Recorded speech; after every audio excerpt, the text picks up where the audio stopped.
In the days of the Old Republic, the Mandalorians conquered dozens of worlds, determined to exploit their dominance across the stars. Some, however, rose to fight against this threat, the most prominent and noteworthy being the Jedi Revan. In the days leading up to the conclusion of the Great War, Revan devised a plan as a last resort that would utterly destroy the Mandalorians, but also a plan that would cause great grief and loss to ripple through his own ranks and the ranks of the Republic. Despite the risks though, Revan needed a surefire way he could defeat the Mandalorians. What became of this desire was a device that had the ability to destroy entire fleets and rupture and crack planet surfaces. The device capable of such destruction was the mass shadow generator. Near the end of the war, Revan had seen enough, definitively deciding to employ the weapon. On the planet of Malachor V is where Revan chose to spring his trap, as the Jedi General Meetra Surik gave the order to fire upon the Mandalorians, but also a large portion of their own fleet. This is what she recalled following this incident.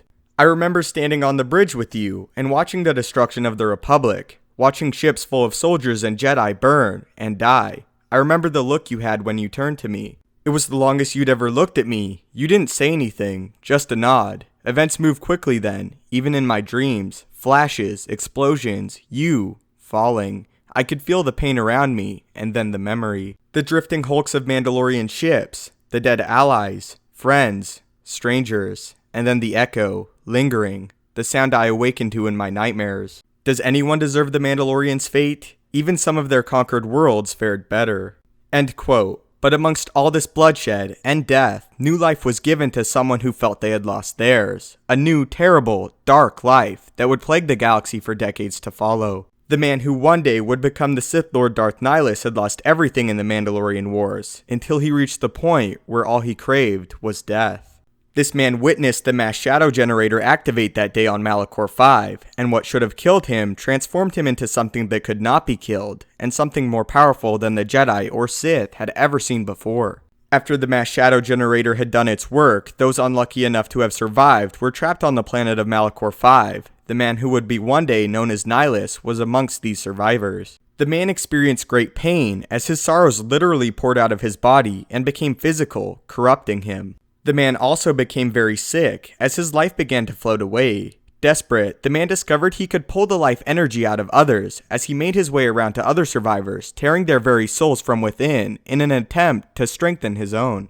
As he drained their lives, he almost felt a sense of relief as his pain would subside in brief moments. Still trapped on the planet, years passed, and the man became less and less than he was before as he developed a hunger that could never be satisfied, one that forced him to feed off of those he had once fought beside. With his hunger increasing, his power and presence in the Force did also, as his influence could be felt across the galaxy, specifically by one who desired to use his power for the way of the Sith. The former Jedi Kreia, now deemed Darth Traya, Lady of the Sith, found Nihilus and freed him from Malachor V, explaining his hunger came from the Force and that it would never go away. But the Dark Lady also explained she could show him not only how to claim the life of an individual, but entire planets. At Traya's Sith Academy, Nihilus learned from Traya and discovered his power was being pulled by the dark side of the Force itself. Adopting the name Darth Nihilus, for a time he served the goals of his master until surpassing her in power and overthrowing her with the aid of another Sith apprentice called Darth Sion.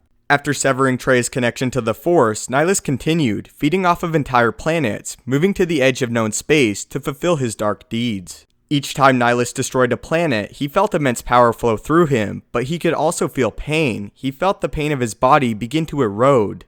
The dark side was tearing what was left of the man apart. As a final effort to live forever and eternally feed, he pulled his very spirit from his dying body, as the power he had developed and effects of the mass shadow generator allowed him to do so. In this moment, Nihilus was most vulnerable as his spirit began pulling to another plane of existence. Quickly, Nihilus permanently bound his soul to his mask and robes, as he literally became an entity in the Force, no longer a man. He was no longer living or dead, as the person that was once present died forever on that day. In a sense, Nihilus physically did what the Sith Lord Darth Vader would attempt to do mentally thousands of years later, destroy his former identity completely and be born out of pure darkness and swirling energy. Even after his supposed death at the hand of Meetra Surik, and much of his power was gone forever, Nihilus remained within his mask, as it was eventually taken and buried on the planet of Korriban, where he would join with the Nexus within the planet. Nihilus never truly did die, as his spirit would linger forever. What Nihilus discovered is you can never definitively kill anything that was never alive. So that was the origin of the Sith that became immortal and the effects that the mass shadow generator had on him. So what do you think about Darth Nihilus and his story, and do you think he ranks among the most powerful Sith Lords or not? Also, who is your favorite Sith Lord from the Old Republic era? Are you a Nihilus fan, a Revan fan, or someone else like Traya? Anyway, if you enjoyed the video, I would really appreciate it if you could leave a like, as it helps the channel out a great deal. If you have any video suggestions, please feel free to leave them in the comments down below, or tweet them at me at Stupendous Wave, as I do read them all. If you haven't already, maybe consider subscribing to ensure you stay up to date with everything Star Wars related. Thanks again so much for watching. May the Force be with you, and have a great day.